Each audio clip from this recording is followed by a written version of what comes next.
Drop dubs, hit routes, so yeah, we on the move. From the paint to the pocket, got nothing to prove. Precision in the pass, rhythm in the run. Every play, every day, till the work is done.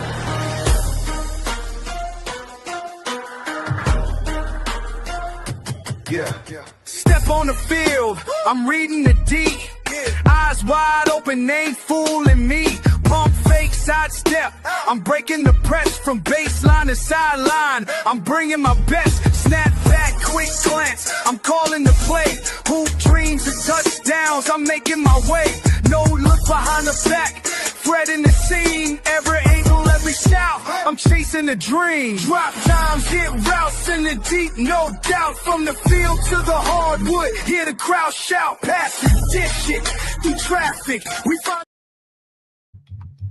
What's going on, everybody? Appreciate you for tuning in to Passion and Precision. We are back another week, another set of stories across the sports landscape we got to get into. And obviously, we got our rants and everything mixed in, and we end the show with Final Burn. So, with that, go ahead here right below me. Got Key. Key, how are you doing tonight? I'm good. Wow, NBA is back on the NBC. Of course, we're gonna talk about that. That lovely song we all know and love that we used to listen to. Be excited when NBC basketball comes on. But great basketball opening. We're gonna break it all down.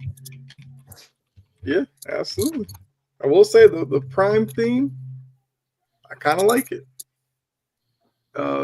Then there at the bottom, you already see unhinged J-Dub. Jory, how are you doing? I'm okay, and I have my unhinged partner. Hi, Bella is in the building. Yeah, so look, as I have it up on the screen here, you see what we're going to get into. So let's not waste any more time. Let's just go ahead and jump into these topics. The WNBA, the looming deadline for the CBA is actually next Friday. So by next week's show, we'll either be talking about a new agreement or probably a lockout. What's going on, Sajan? But we did get some news this week where Adam Silver, who was promoting the NBA back on NBC, was on the Today Show. And he was asked about the WNBA negotiations and the players wanting more money. Adam Silver came out and said the players deserve a pay raise. Now, that's all well and good, but we know the players are fighting for percentages, and Silver's talking about more just like money. So I guess somewhere in there, they're either making progress, they're further away. I don't know, because if you hear both sides, you would think the owners and Silver are like, we're giving them what they want. The players are like, I don't know if we trust y'all. So with the lockout looming next week and hearing Adam Silver talk, are you more optimistic, less optimistic they get something done? They're not getting anything done with Kathy Engelbert as the commissioner. Okay. So they better do something about that because they don't trust her. How are you going to get them to agree with her and to sign a paper and do all this other stuff, and they don't trust her? I mean, that's definitely a big part of this, that relationship between players and owners and union. Yeah, well, the union and the owners, I should say. That does need to be repaired. I definitely agree with you there. Key, how optimistic are you? I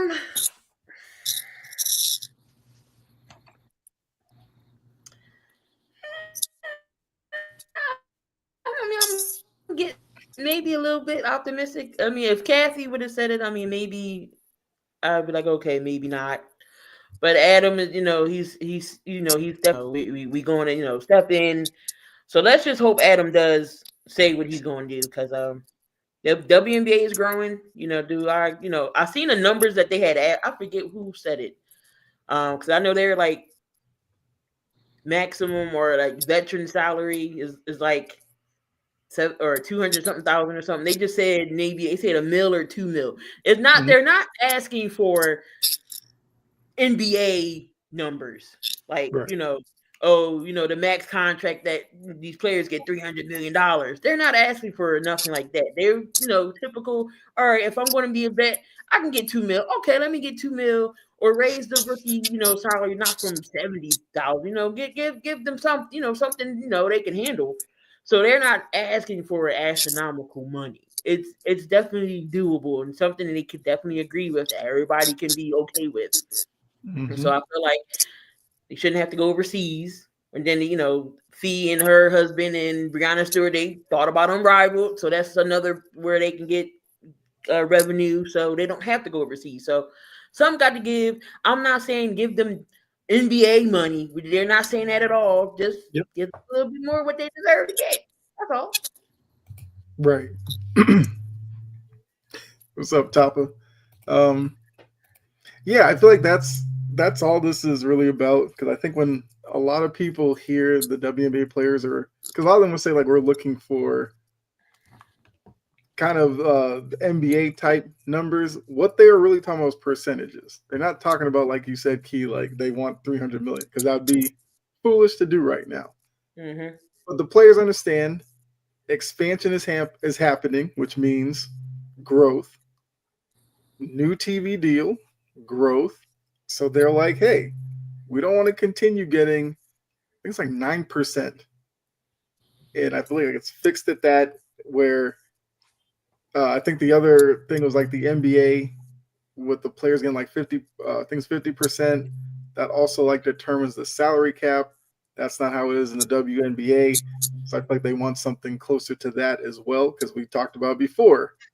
Because of the money that these teams are allowed to spend, we see a lot of good players, young players, out of jobs, and that is something that has to change. So I think it's optimistic that Silver's saying they do deserve more money.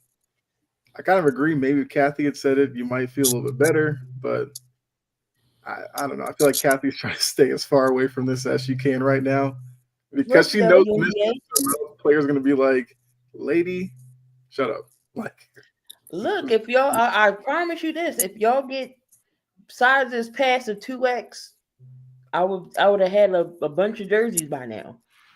I'm just saying, yeah. fluffy folks like the WNBA too. I would have been had mad jerseys if y'all just Mm-hmm. get something that's not a 2X. Because what I look like wearing that, trying to squeeze my foot in that, trying to squeeze my hand in a 2X. Just saying, Right. saying. Right.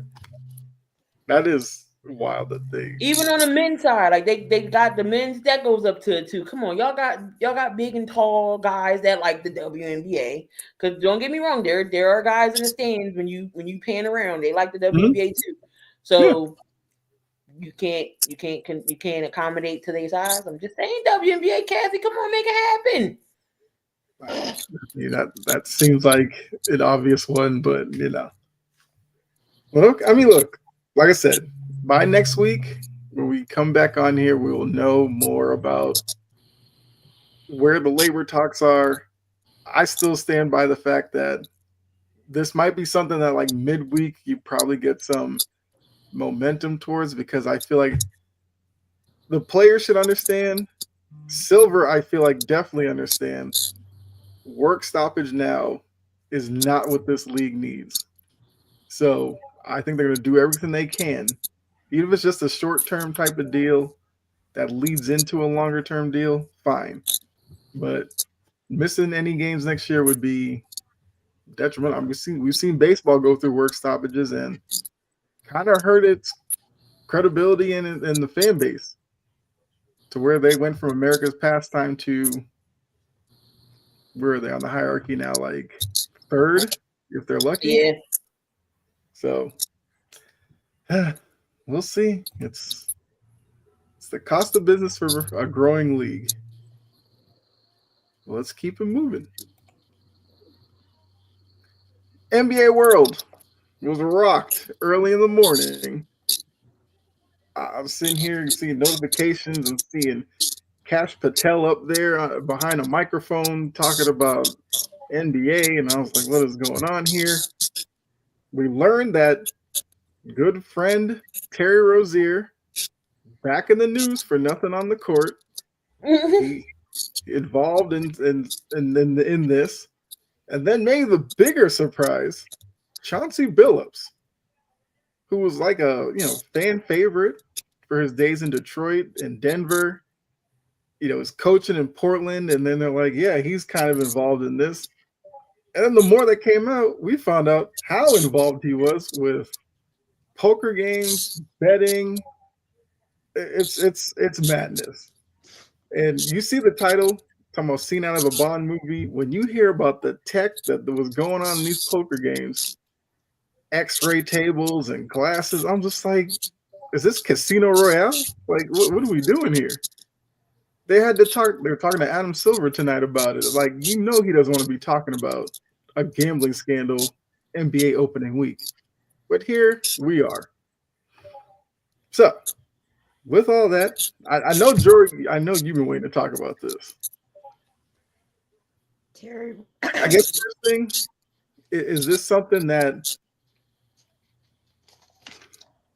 maybe, brings more attention to the current state of gambling and its availability, and maybe now some people smarten up? Or is it going to be kind of like how the NFL has their own little issues, and we might see more and more of this in the coming future for this league? Like, what are your thoughts about all that's going on right now? Terry Rozier is a grade A dumbass. What's up, Trajan? Grade A. Mm-hmm. Rule number 1, dumb. If you're gonna do dirt, don't commit said dirt at your house. Mike Vick should have taught us that. Thank you. They track $200,000 to this man's house and have him counting it. Yeah. Come on, Terry. The thing is, this whole thing is exposing how ugly the world of sports gambling can get. Mm-hmm. And I don't think they're done yet. Hopefully, it scares some people straight. Hey, stop. Yeah. Do what you need to do to get out of the holes that you're in and stop.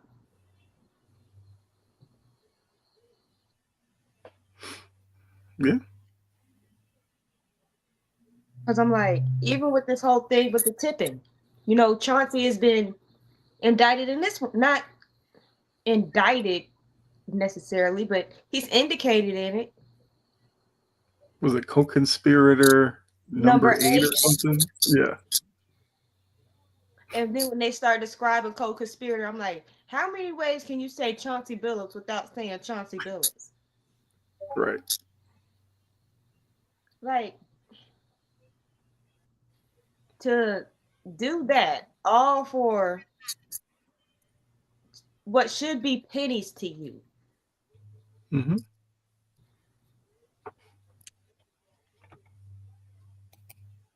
Got the whole other side of this damn racket. The ping pong. Not ping pong. You know what? Ping pong done set me off this week. Y'all will find that out later. Yeah. But that's what I was thinking about. But the poker table racket. How vile is it for you to knowingly know that the weight that your name holds and lure people to things that you know are rigged?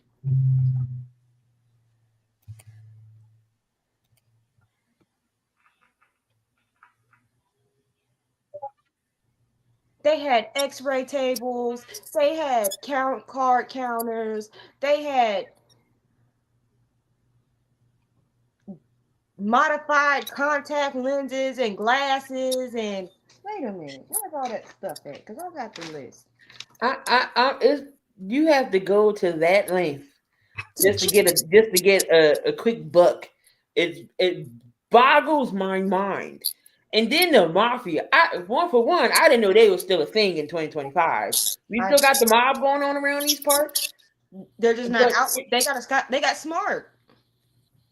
but for you to put your family in jeopardy and all this over millions that you have already, it makes no. Y'all didn't learn from DeJounte Porter. Y'all didn't see what he went through. He is banned from the NBA. There's no more playing basketball. There's no more anything. His living is gone. He's going to have to. He's going to be at Walmart. Jonte Porter is in prison. Oh, well, there you go. Yeah. That's exactly where Terry Rozier ass decided he wanted to be at. When you decided to take that money to your house and count it. Yeah. What's going on, Kerm? Kerm's asking, did Billups actually bet? So Billups' hand in this, like Jory said, multiple. The poker games with the crazy tech and All the everything. MacGyver stuff. Yeah. The second one is the insider information on player injuries and feeding that to people for them to, go out and make some money off of. So he's in it. He's involved with that because co-conspirator number 8 told people that, hey, Dame's not playing. He's going to be out. We're basically tanking the season. And then they go out and lose that night. So it's, yeah. So Billups is involved in it way more than anybody probably would have expected. And we'll probably learn a lot more. Because even before we came on, they're saying Kevin Garnett was involved with one of the poker games. Mm-hmm. And, there's like stories about mafia people who might have been involved and all this kind of stuff. It's just like they saying something about LeBron and everything. I'm just like, oh my god, how far is this gonna go? Right, and that's the Damon Jones part where LeBron tells you he's a little hurt, and you go and run away and spread that news out there for people to bet. Like that kind of stuff is crazy. That's exactly how you get people to not talk to you. That's how you burn bridges. Yes. Yeah. 101. Mm-hmm. Use them for some foolery. Some of these players have to audit their circles now. Like if you got people around you that are acting a little sketchy, it is not worth it. Mm-mm. And another aspect of this, Jaylen Brown spoke about it because he is on the Players Association, and his stance was a lot of the meetings like the players and the union have, players and the league have together, it's about revenue growth and this other stuff. And Jaylen Brown feels like the league can do more with the growth of sports betting to kind of help some of these players. And look, we know Jaylen Brown is a brilliant guy, so it's probably easy for him to stay away from stuff like this. But when you're dealing with a league where some players, when they make it, like they have their whole family that they trying to fund and all this kind of stuff, when somebody approaches them with a quick little thing, they may jump at it. And maybe, what Jaylen Brown's saying, maybe these teams need to be more thorough about the risks out there, what kind of trouble you can get into, even though we're seeing it with Jonte Porter and all that. Some of these players clearly aren't getting the message. And we saw the NFL put out a statement saying, hey, y'all remember, these are our rules. So these leagues are starting to be like, look, if this gambling issue is bigger than we even think, now with Mafia probably involved, they may have to look at the way that they're operating and whether or not they're doing everything they can for these athletes. That doesn't take anything away from the athletes. They need to be smarter with their decisions for sure. But I just feel like it takes the integrity away from the game. Like, yes, this is what you wanted to be growing up as a child. You wanted to be a professional athlete. Now you get into the league, you do what you do, whether you Hall of Famer, whether you All-Star, MVP, champions, whatever, that's your goal. Why would you want to affect the integrity of the game that you love and play professionally for over millions of dollars that you already have? Is it that you want more? Okay, great. If you want to continue to make more money, do something else on the side. Get a franchise, get a business, go open up a restaurant, There's plenty other positive ways of earning more money than what you have. I get it. You want to have more money, fine. But why gamble and then turn it into something illegally with the gambling? So Mhm. NFL, they say, hey, if you want to gamble, go ahead. You either gonna get suspended for the year, 6 games, whatever. You want to bet on college? Go ahead. What Jameson Williams? Well, he got 6 games, 6 games for gambling on college. Or if you want to gamble, do it when NBA ain't playing. How about that? Then you can bet on NFL or college or baseball or something else. The sport that you're not playing. How about this? You can bet, but it can't be the sport that you're currently betting on. So if this is the NBA, the NBA usually over in June. All right, you got baseball and some other stuff to bet on. WNBA. You can't bet on the NBA. Mhm. That should be common freaking sense. And if you in the NBA, you can bet on it. And if you're NBA and you're playing, you can bet on the NFL, but you can't bet on your games, or you Yeah. can't bet on the NBA. Something in that nature. If you're going to bet, it just can't be your own sport, Mm-hmm. whether it's college or professional. It can't be. It could be college football, NFL, NHL, but it cannot be basketball. Yeah. Well, look, we know for them, what information do they have access to that they can use to their advantage in their own sport? So Yeah. that's the temptation. And we know everybody who gets into gambling, they want to win. So if you can do whatever you can to make it easier for you to win, that's what you're going to do. I mean, look, I think where these players will lose the public opinion is a guy making $15 an hour that gets into prize picks or whatever and loses some money. You kind of get it. When you're making $30 million a year and you out here doing this, it's hard for a lot of people to kind of sympathize with you. Because like you said, if you want to, use your money wisely, invest in a business, become an entrepreneur out there, I don't know, invest in your hometown and build it up or something like that. That kind of stuff, people can be like, oh, that's pretty noble. Reading about this, it's like, y'all are just dumb. Like that's what people are just gonna say. Y'all are dumb. Dumb. Yeah. This is such smooth brain behavior. Mm-hmm. Like, why would you ever think it's okay to bet on the NBA game and you play in the NBA? Common sense. But then you got people who, according to Michael Porter Jr., who aren't blessed with these big paychecks because they don't know how to handle it, and then they get greedy and desperate to pay out to make things right, and then they resort to doing stuff like this. Yeah. I don't feel bad. I don't necessarily feel bad for Terry Rozier, and I'm disappointed in Chauncey Billups. I got his jersey too. Mm-hmm. I always Johnny thought he looked like a thumb, but he was one of my favorites. Yeah. But it's like Billups went through the process as a player. So he should know kind of the temptation.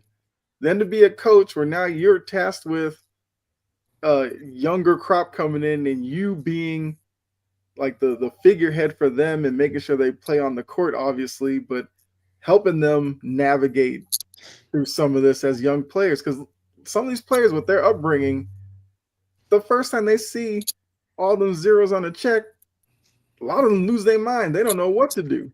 All right, they go straight to, we gonna get the jewelry, we gonna get the whips, we gonna get all this. Marshawn, not to go off topic, but Marshawn Lynch did something. I think the young guys that came in or the football, he was like, all right, we can once we get your check, we gonna go to the bank and we gonna do this. He was like, huh? He was like, no, we're gonna go to the bank. You're not gonna spend it on no jewelry or anything. This is what we're gonna do. This is what we're gonna do. Mm-hmm. Marshawn Lynch never spent none of his game checks in the NFL. That's the crazy part. He never spent them. Gronk neither. So you got to be smart with your money. And there's a lot of athletes that went bankrupt. Mm-hmm. A lot that went bankrupt. And look what they do now. Warren Sapp is one of them. He'll tell you. I think Adrian Peterson might have been another one. No, it's basketball season. Sigen, it's basketball season. You got the old school Tim Duncan. But yeah, I mean, it's just they don't know how to like you said, Kyle. They see them zeros, they're like, oh my god, oh my god. So they don't think about the long run. Like if you ask a young man right now that's loyal to home and everything else, what do they say? I'm a Bob. That's the first thing they're gonna do. They're gonna buy their mama a house. Yep. So you just gotta spend your money wisely. Yeah. And then you use the next thing is they hook themselves up with like some 20 bathroom mansion, and you're just like, you I really can need never have 20 that of many them? bathrooms. Who's gonna clean all that? Who's cleaning that? It's like it's okay if you have like 3. Like for most people, that's more than enough. Like you need 20 of them. All right, cool. I guess you're just using a separate one every day, and then clean them. I don't know. That's sometimes you're just like that's way too much space. And then you look in the front yard, it's like 20 cars. Right? They Who? drive Right? one. Who was you really driving all that with? I'm Can you sure imagine the you buying them insurance? outright. That's mad insurance for all of them. Mm-hmm. Like no, Oh, Jory, what were you saying? I said, can you imagine the insurance bill? Yeah. But then it's, well, my homeboy been with me, so I'm gonna hook him up. Look, you gotta learn to say no at some point. Because the minute you start giving out money, they just keep coming around. And I think Lamar Odom kind of told us about that. He lost a lot of his money just paying family and all this kind of stuff who just needed stuff. Like, And playing in his nose. yeah. well, yeah, that too. Which, yeah. So it's just like, hopefully, this doesn't get too deep where, like, the last thing Adam Silver needs is like a current star to be implicated in any of this. Because, like, yeah, LeBron is, but that's Damon Jones taking LeBron information and running with. So it's not really LeBron. But if, like, we woke up and it was like, I don't know, just to throw a name, like Jokic is like sending. Everybody gonna be like, I know you lying. I would think if is pigs flying, it's April 1st already. Mm-hmm. It's usually the nobodies, the ones that's not really popular that's getting caught. Mm-hmm. Right, because Jonte Porter, people like most people are like, who? That's what I said. I said, who that was that? Oh, I didn't know Michael Porter Jr. had a brother. Right. And even like a Rozier's not like a big household name, But other than his name is noticeable. Yeah, so I will see, because hopefully the more games play on the court, maybe this goes away as long as no more names come out and no more crazy details. But yeah, that video with what those glasses could do, I was just like, wow. Just seeing through the card, and you could tell, oh, that's a queen, that's an ace. Like, that's crazy. All right, let's keep going. Oh, and they were using. Let's get on the court finally. They were using marked cards, so you can see them. Yeah, it's like Ocean's 11. Bond 007 crap is this? That's that Ocean's 11 stuff. Yeah. We are not in the Matrix. Right. So now that the ring's been exposed, hopefully it starts tearing apart. But now let's get on to the actual court, because despite all that, there are games being played. So I guess who wants to start with some of their... We'll start with you, Jory. What are some of your opening week observations from around the league? Kyle Kuzma is still Kyle Kuzma. I don't know why I expected anything less. If Trey just still hear that name, probably brings about nightmares. Ja and Zion look good for now. I don't trust them. Pelicans signed DeAndre Jordan today. Huh? The Pelicans signed DeAndre Jordan today. For what? I don't know. Good grief. A body, I guess. I think if Victor win by whatever the hell, Wimby, Mm-hmm. if he continues like this, by the time the season ends, he'll be top 5.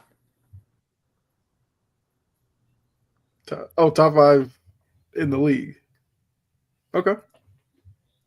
The Lakers' defensive struggles and roster issues are once again on full freaking display. Yeah. They tick me off. I watched that game and I was like, I know Jordan's just losing it watching this team. They tick me off. They better get it together I'm already close to checking out because I know this team isn't close. And I've already resigned myself to the fact that all of my professional teams have teamed up to piss me off this year. So you're not buying into watch when LeBron comes back. No. That's what I kept hearing. It's like they are missing LeBron. All In my head, I was like, is put lipstick on a pig, which is absolutely freaking nothing. Right. He's not going to help the defense. And then when you start playing this stupid lineup of LeBron, Reeves, Rui, and Ayton, and whoever the hell else, you're going to have no defense, Luka, and a soft-ass Ayton. There's a reason why I didn't want that man on my team. And you saw it in both of them games. One of them. Yeah, first, because they play at 10. Mm-hmm. I'm like, to hell with it.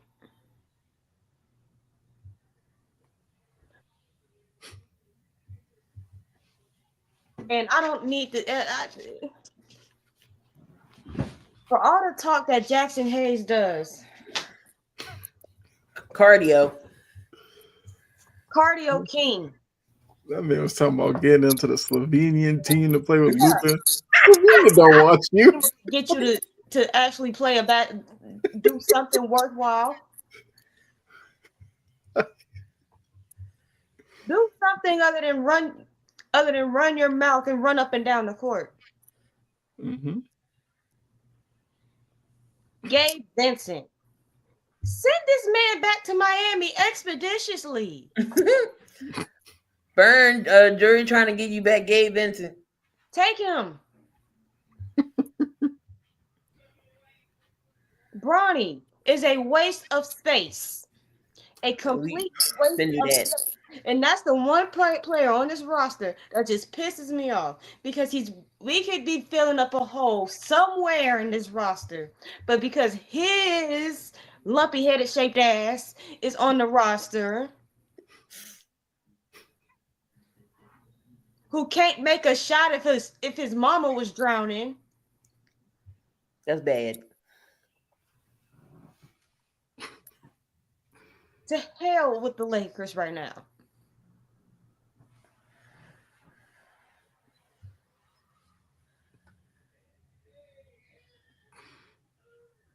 City looks like a well-oiled machine. Mm-hmm. Now, I don't think I like them. I don't like these high-scoring games this early in the season.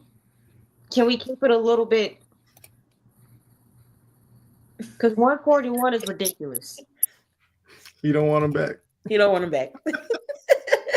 I mean, I'll give you can have him, y'all can have Bronny, y'all can have Jackson Hayes, and Rob Pelinka. There you go. I'm trying to get rid of Rob too, because he's done a terrible job of building this roster. Terrible. Garbage juice. Horrendous. Horrifying. However many damn words you want me to use. Mm-hmm. I don't like it. You trade away your numbers. The one person you picked 17 in the draft. You tried to trade him away for a center that got gout and other health issues. And then when that fails, so does his jump shot. Did he play opening night? I don't know. I can't tell. Yeah, I can't remember seeing Connect on the court. Well, his shot's not connecting, so there's that. I wanted Dalton Connect too. I'll stick with light skin. We got McCain. We good. Palinka broke that man. Yeah, Connect was actually playing well until And then you he gonna was do in that that. trade and then came back. And the first thing when he came back was like, oh, he wants to be traded again. It was like, I don't know if you have that kind of leverage, but he's clearly trying to get out of town. Can't say that I blame him. Yeah. Get Rob, get LeBron, get Bronny, get Vincent, get a whole bunch of get them out. Get them out. At opening night, continuing to show. Yeah, Connect didn't play. Okay, that's what I thought. But the opening night, they kept showing LeBron sitting in that chair. I was like, stop cutting to that shot. Quit making me look at his disappearing hairline. Just let it go, Brian. Just let it go. Quit making me look at that face. I don't want to look at that face. Mm-hmm. Show JJ. I'd rather look at JJ's face than LeBron's.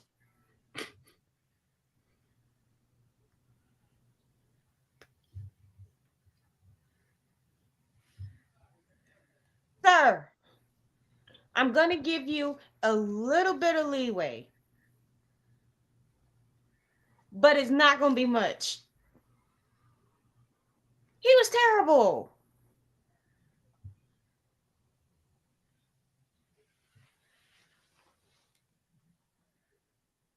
That's why I'm trying to give him a little bit of a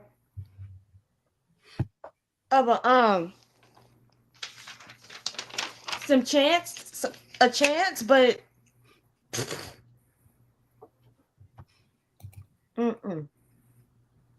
But I do like Edgecombe. Not the Liverpool. Edgecombe is going to be special if he develops out right. My guy. I don't know what the Nets are doing.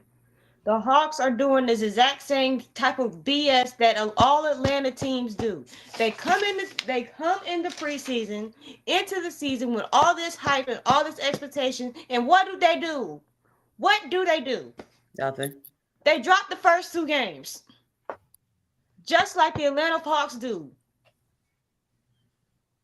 Talk about a city that just that continuously fails to live up to expectations. All Atlanta pro teams minus the Braves. They just won tonight. So I'm just saying, yeah, they beat the Magic. Okay. Good for them. They want a cookie too. Yeah.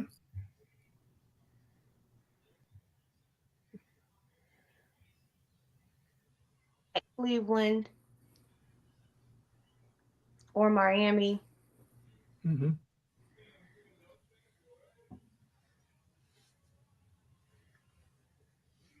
Miami. Where's my lineup? And the one thing about Brunson that is not going to change is his ability to be questionable about his shot selection. That's not changing.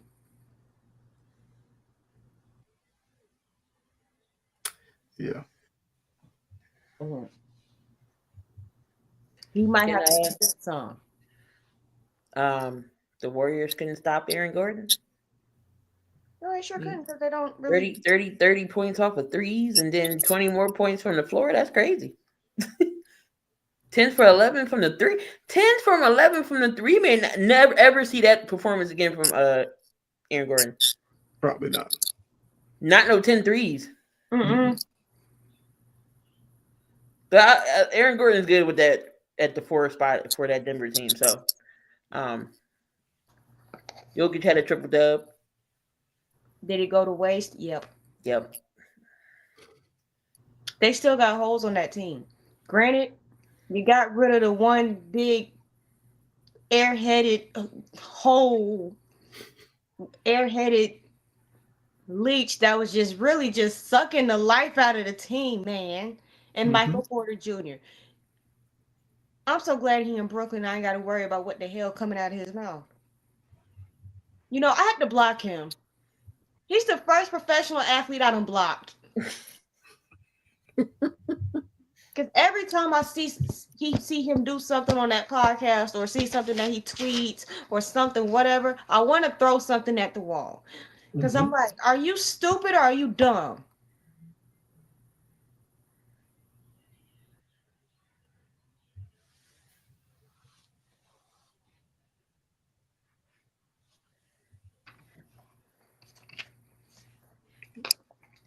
That's all you got. Yep. All right. It's Oh, key. I Yeah. got another one. The Okay. Clippers. Oh Lord, Yeah. They look old. They look raggedy, and they got AARP. absolutely ran through like X-Lax through an elderly person, and I loved it. Not X to elderly. Well, they are the elderly squad, so They still are. they had to Hmm. take they had to take their Metamucil and their fiber. They were all born in 2000 BC. Bunch of dinosaurs. They look like it. 80 points a half is crazy. Yeah. Not a great start to the They forgot season how to for play them. that. They forgot they had a game that day. It's okay. Yeah. Oh, they forgot to go plant trees for aspiration.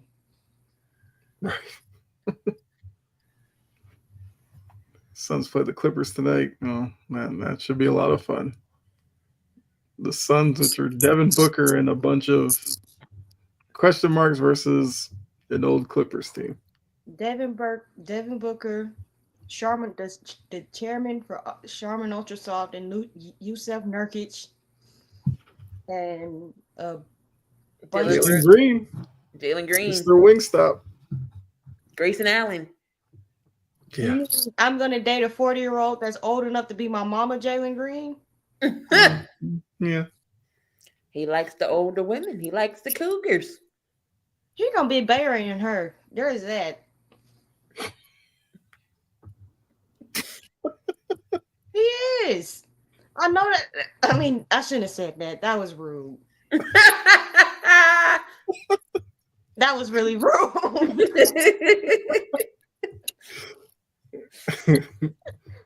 But it's true. Hmm.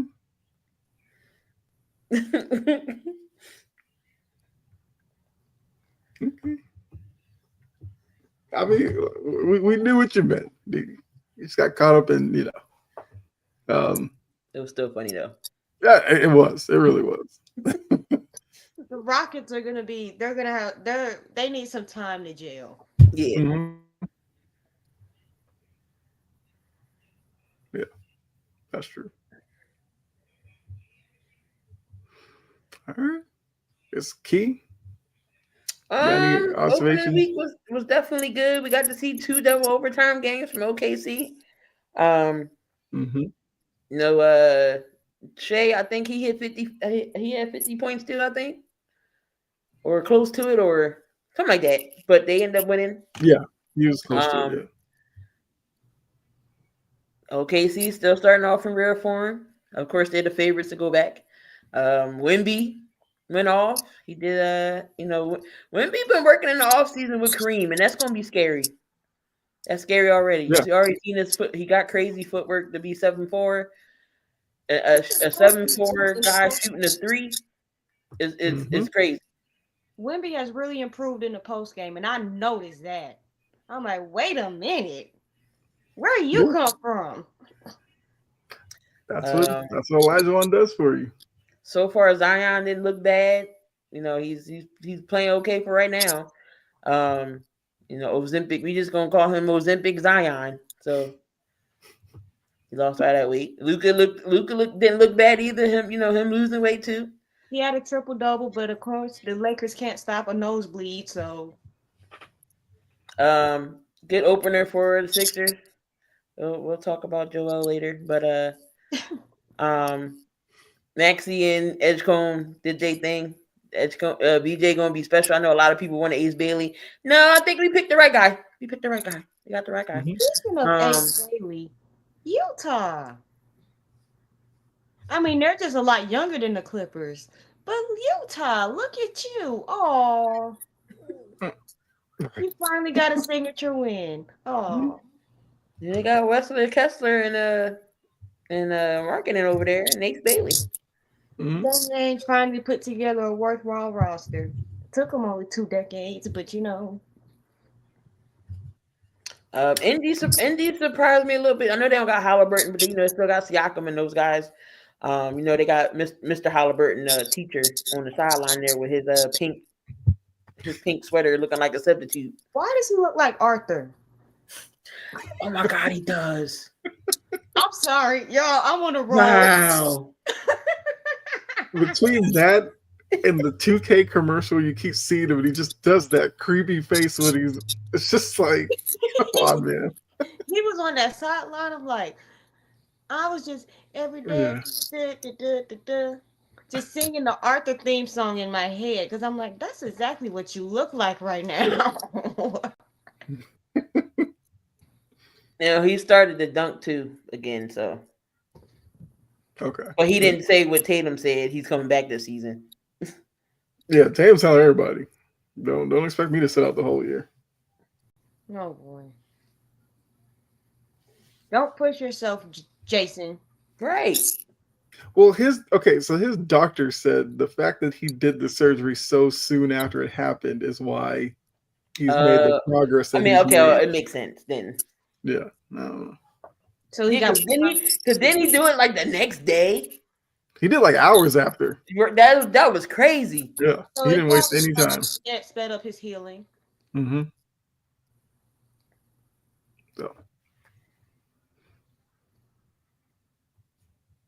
So I just said, is Wemby filled out yet? I don't know what filled out Wemby's gonna look like. Because a lot of people said the same thing about Durant when he came out, and you look at Durant now. I mean, his legs are a little bigger, but he's not like some filled out guy. It's just there's only so much you can do on like Kevin that Durant frame. Could be a skeleton for Halloween. I mean, yeah. What's going on with your teams, Kyle? They're a small team, so certain teams is gonna be rough.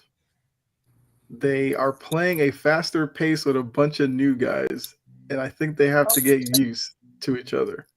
Because right now their offense is basically Jaylen Brown, Anthony Simons, who, a lot of people thought wasn't going to fit there, but with their up tempo style, Anthony Simons fits that kind of perfectly.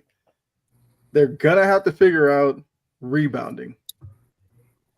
Because like tonight, you're seeing shots going up, and Jaylen Brown's trying to box out Cat, or Derek White's trying to box him out, and they're just getting tip rebounds, and it's like it's the sacrifice they're gonna make for right now. And like I said, I'm not expecting anything big from them this year. So them, losing against Philly, I thought that was a wildly entertaining game. It was. And even tonight, they were down 20 at one point to the Knicks. It's down to 10. So I think they're trying to make little steps and try to tread water until, Tatum could possibly come back. But his main thing is they're going to cut salaries so they could spend again next year when Tatum is completely healthy. Now, obviously, Boston's not a city that's going to take that lightly, but it's where we are. I mean, they're only down by 10. Right. Like Missoula, look, I feel like this is a Missoula type of team. Like he's on the sideline, he's yelling like press, press. They're up pressing. During one timeout, he put 5 new guys in. He's doing like hockey lineups out here. Like he's having fun manipulating with this group. So they just have to get used to each other. They overturned a lot of that roster. And a lot of these guys just haven't played together. So they're learning on the job. So speaking about before we move on to the next topic, did y'all see the shenanigans between KCP and Poole? I missed that. You what? So you didn't hear it? Okay, so It had to do with a foul. And Okay. KCP was like, it was a bunch of expletives. But if you go on Twitter, you'll see it. It was like he was like KCP told Poole, man, I'll get your ass up. You wasn't that ain't no foul. You flopper. You was flop. You been flop. It was going. I mean, it was going back and forth, back and forth. It was hilarious. But he was pretty much saying Jordan Poole was flopping. He flopped. He didn't foul him. Mm-hmm. Yeah, But that's like you heard, like the camera was right there. Like you heard what they said. Like they was going back and forth. And I don't know if the refs like got teed them up or they was just like enough. But it was hilarious. It was hilarious. It was too funny. yeah. Jordan Poole definitely does flop a little. He's A I little, get it. I get it from KCP. a little. He I flops mean, as much as a fish as you take it out of water. yeah. But wasn't they supposed to stop that or call that a foul if they figure this flop? But I haven't seen not one ref make that call. I'm waiting for it. No, because then you got LeBron dramatic ass who think this is a soap opera. Yeah. but he doing the peak. But he like You look like a little toddler who's just acting like they're invisible and like that because they done did something and they know they finna get caught Yeah. and be I- peeking in between their fingers. mm-hmm. But that's been my whole thing. Like people say they don't like the flopping and all that. Referees can stop it. If they stop calling it, players will stop doing it. And I get it. Some of it, they're actually being fouled, but some of them you can clearly see like they're exaggerating contact. Those are the ones you can't call. Like stop calling those. Players will adjust to it. They know that you're going to call it, so they're going to keep doing it.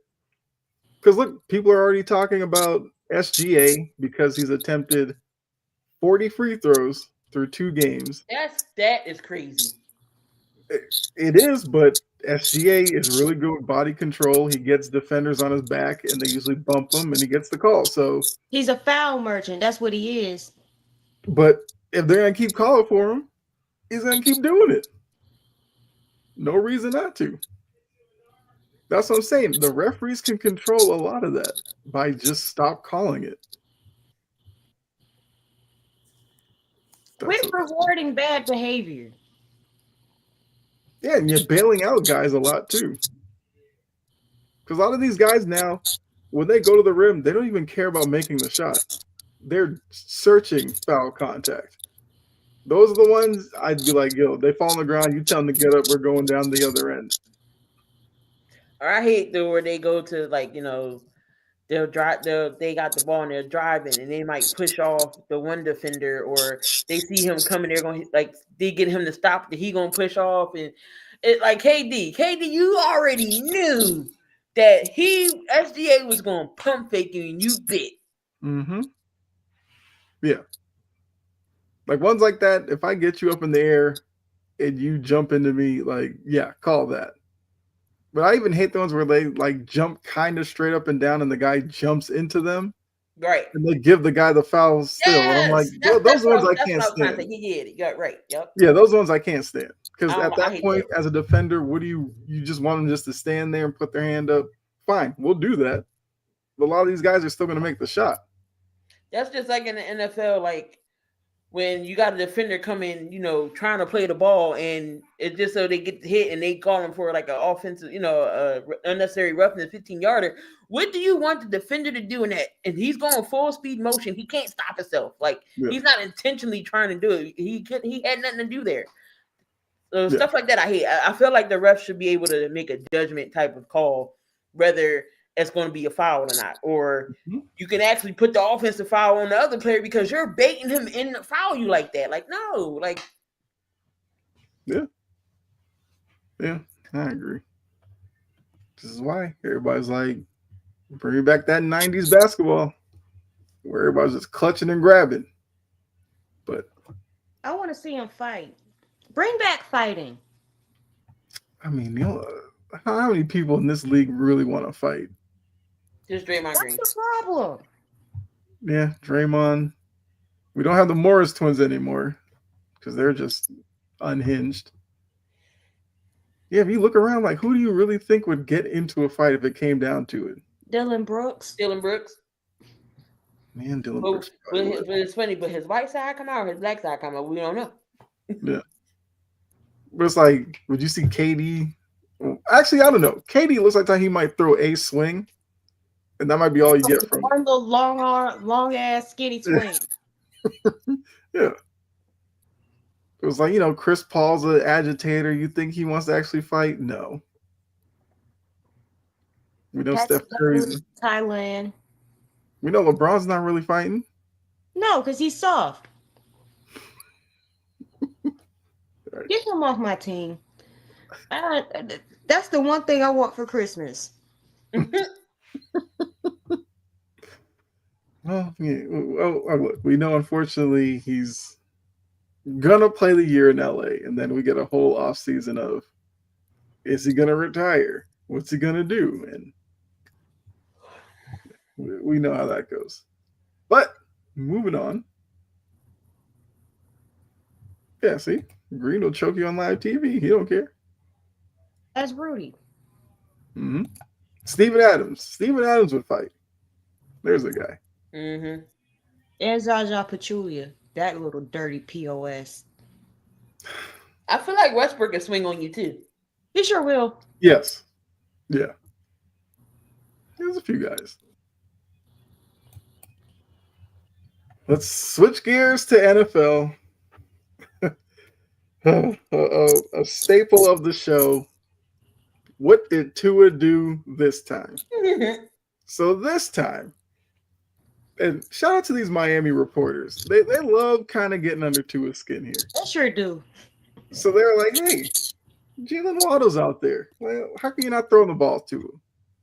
And, the answer you might have expected would have been like, well, I'm just going with the game plan, and, I just thought somebody else was open. What's going on, Pavel? No. Tua gives you his honest opinion. You just can't see him. Linemen are too big. I couldn't see him. I'm not going to throw it blindly over there, so that's why. So you don't adjust your drop back so you can get you some vision.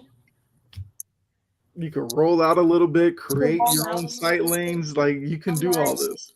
Okay, Tutu. Tutu. Let's stop this. Be quiet. Yes. Be quiet. Siéntate. Mm-hmm. Be quiet. Yes. He needs to. I just feel like he making his height as an excuse because we've seen plenty of small QBs that were successful. Drew Brees. What is Russ doing? Russ, Kyler, at times when you don't have Call of Duty on the brain. Bryce Young. Yeah. What are we talking about? And you're not that short, Tua. You're 6'1". You want to try being vertically challenged? I'm 5'3", and cars, the little visor part don't work on me. Do it stop me from driving? Absolutely not. Do I have to do all of this stuff? Yes. Yes. But does the sun be blinding the hell out of me? Yes. Are you the one that gotta have your seat all the way up? Yes. And it gotta be boosted up. Hey, you gotta do what you gotta do. Exactly. That's the point. Quit making excuses and do what you gotta do. I'm too short is not an excuse to not use that Ferrari. Mm-hmm. I got a sports car, but I ain't got no gas in it. What? What? Yeah. What? I feel like Tua is really taking his place from last year for Micah. Because it was Micah last year. Mm-hmm. It's Tua this year. Like, be quiet. It seems like Tua is just trying to talk his way out of Miami. Problem is, that's what I'm saying. Problem is, nobody else really wants you. So you just saying the stuff that should stay in house. He's up there just freely talking about. For reporters, love it because that means they'll just ask you anything and they know they're going to get an answer from you. But for your teammates, if I'm Jalen Waddle and I'm sitting in the locker room and I'm just like, man, what are we going to do today? And I hear my quarterback go up there and say, he's not throwing me the ball because he can't see me. Why am I going to start running routes again, thinking you're going to throw it to me when you're just like, oh, sorry, the left guard stood up too high and you're just not going to throw my way because you can't see me. How's Waddle supposed to feel? Have that excuse if you're 5'9", 5'8".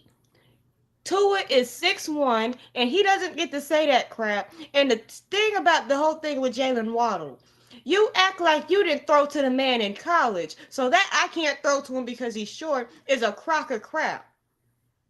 Right. A lot of these linemen that are What are the blocking linemen your supposed vision to do? Just were there in college too. Yeah, I don't know what's going what on. are the linemen supposed to do? Squat so you can see? Right. The defensive lineman is supposed to go, hey, we'll let you throw the ball. Hey, there you go. He's right there. Like, no, you know what you're getting into. I don't like talkative Tua. I don't think anybody does. I don't like this sassy Samoan. I don't like him. He is unsabanized 100%. He lost all of his media training. I promise you. I saw this kind of personality change with Antonio Brown. He didn't hit his head too many times. Yeah. I low-key think Tua is just doing this to just undermine McDaniel to get him out the door faster.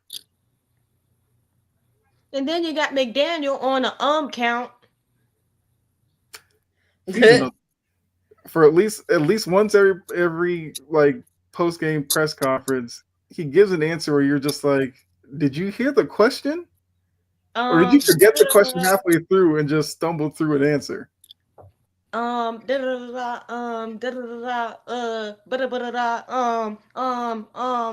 like, dude, are you drunk? Did you take a shot before coming up here? I mean, dealing with Tua, I wouldn't blame I you. understand. But drink some water first. Mm-hmm. Eat some bread. Don't go up there, Side, that is true. A lot of what they're saying is they wanted to work with McDaniel. I guess. You know what? The Dolphins deserve everything that they got coming for them. The man's not a leader. Unless if they're weighing it as we don't want to necessarily change the quarterback and the coach. Which one is more valuable right now?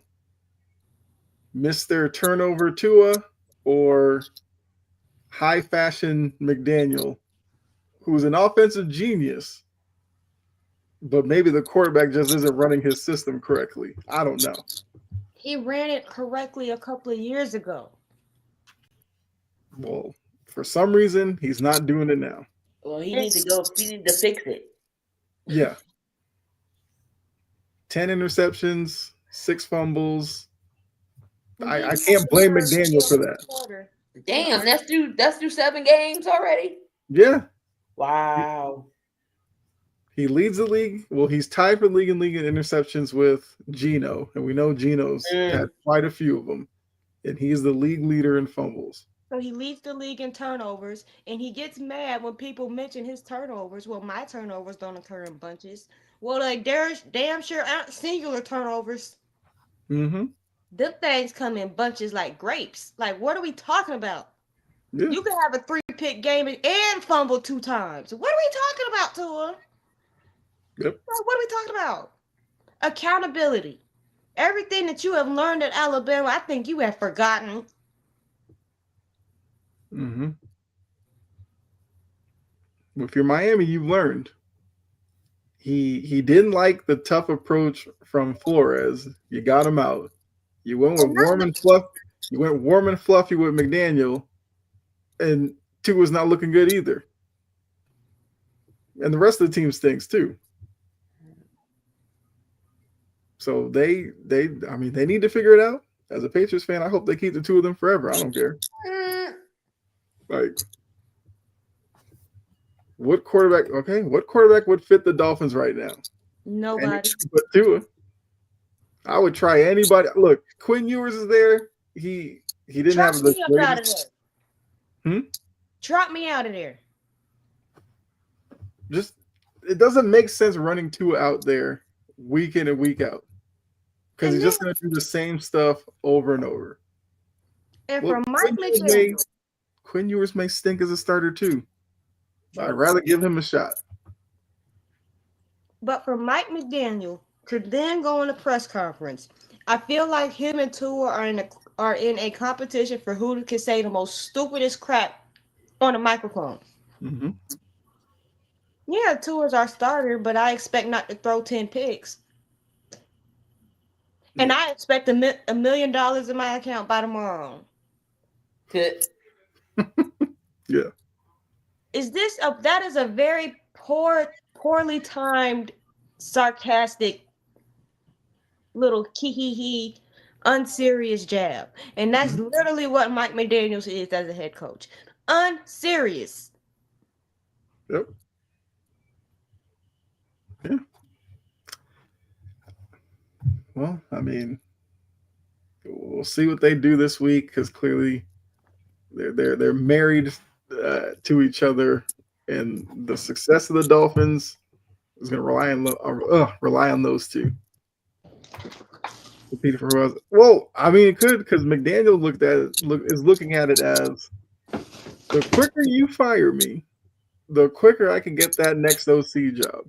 Mm-hmm. Tua, unfortunately, he's kind of tied contractually to Miami at least for another year, I think. So he can't go anywhere. But if he loses McDaniels, it's like, who are we supposed to hire to get this guy to look good? Right, and don't let him be too hard. He's gonna have a conniption. He's gonna have a meltdown. Oh, he's yelling at me. Which makes no sense considering that Nick Saban was your head coach in college. So maybe he secretly hated Saban, but couldn't say anything because he was a college kid. But now NFL, all bets are off. Let's go. All right, Key. Bird's eye view. All right, had to throw a little homage to the iPod. If those remember those, had the little iPods, but I didn't have the circle. But anyway, so gonna go over some injuries, some updates. AJ Brown isn't playing. He's out with a hammy injury. Adoree Jackson isn't playing either. He concussed himself when he ran into his own teammate. Dumbass. That's the only decent play he had. He tackled the wrong guy. He ran into his own teammate, concussed himself. So he won't be playing.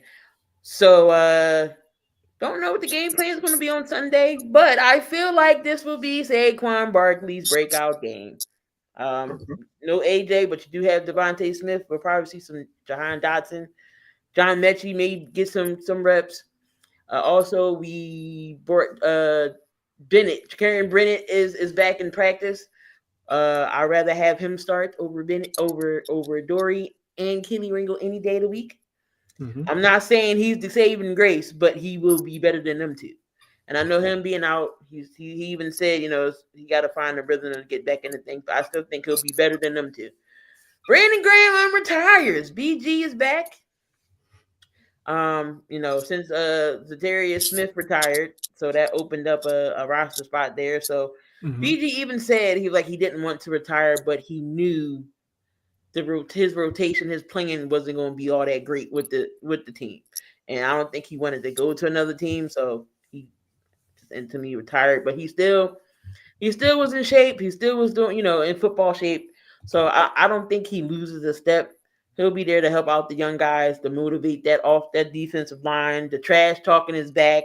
And I'm excited. I don't think we lose twice to the Giants. We can't sweep. We can't get swept by the Giants.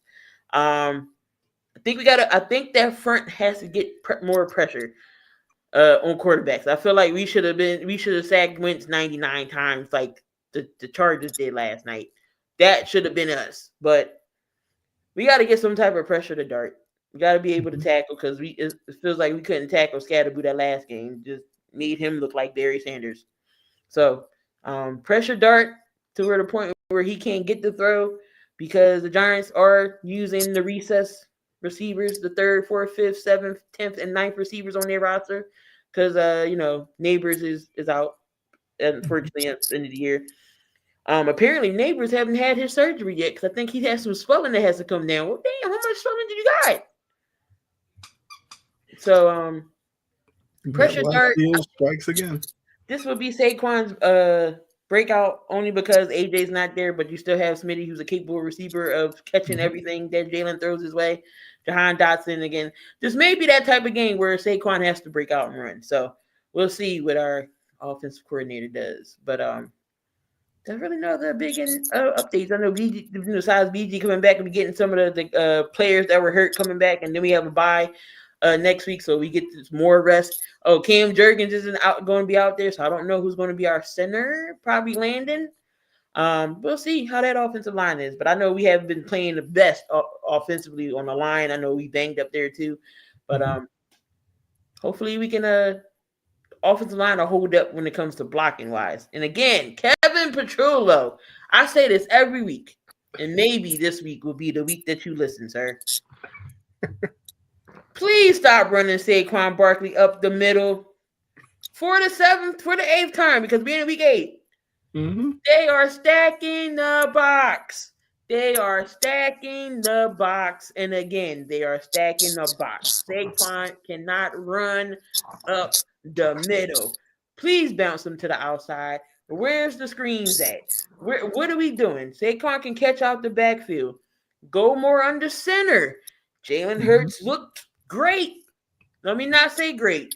He was damn near perfect. I'm sorry. He wasn't damn near perfect. He was perfect. Because you know why his quarterback rating says 158.3. That's perfect quarterback rating. So more plays under center. And Kevin, again, I'm about to come at you again because ain't no way in hell that you are a professional coordinator and you should be able to see what the defense is playing. It took Devontae Smith to say, hey, dog, this is what we're doing. Throw it to me. I'm going to be one-on-one wide open. Throw me the bomb. That was a dagger 2.0, 79 yards, later a touchdown. It took for a wide receiver to tell you what they're doing. Isn't that your job to figure this out, to play, counter what the defense is giving you, sir? So, yeah, that's my keys to the game there. We can't lose to the Giants twice. Please don't. Can't run Saquon up the middle for the 9th time. I'm about to tell you. Bounce him to the outside. More under center plays. So, we'll see how it goes. But I like our chances this week, so hopefully don't give me a heart attack. Please excuse the squeaking in the background. We just got real. It's okay. Blue Bella, does the same. Bella's all good. Blue does the same thing, but he's sleeping on my foot right now. So Being harassed. Sajin agrees, hates that key. Up the middle, Seahawks do the same thing with K9. Yeah, they did do that a lot with Kenneth Walker. If you feel like Saquon was a 2,000-yard back, like they're not going to have him do that same thing again this year. They watch tape on him. They're stacking the box, so now you got to be creative with him. Yep. All right. Music City Blitz. I'm gonna keep this short. You're gonna let me do my segment. You are gonna let me do my segment.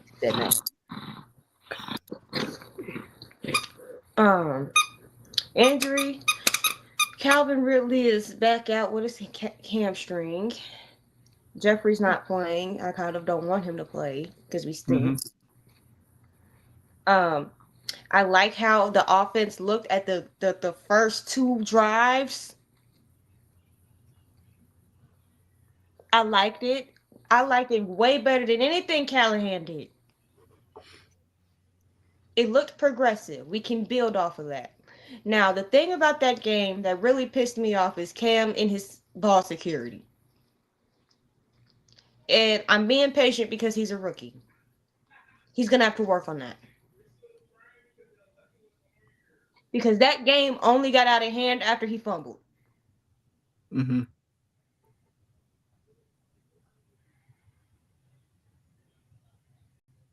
Um, it's true is that Amy Adams has set this franchise back by this stupid cycle of dysfunction that she went through. You didn't have to fire Vrabel because you got your panties in a bunch. Didn't have to do that. Or if you're going to do that, you might want to have a viable plan to attract somebody that you would actually want instead of an idiot like Brian Callahan.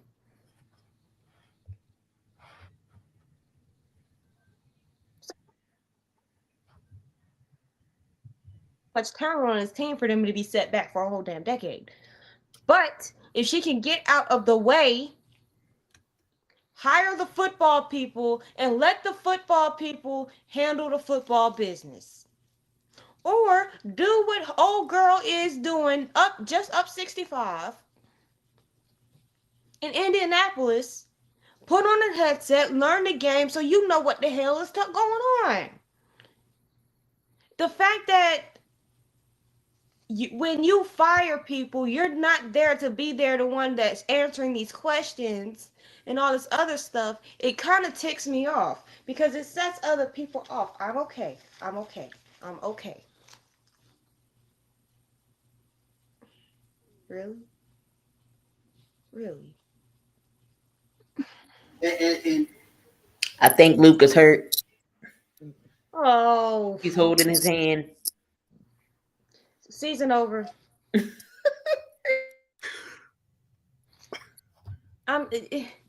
My future vision for this team is to get a coach that can develop talent and that can lead.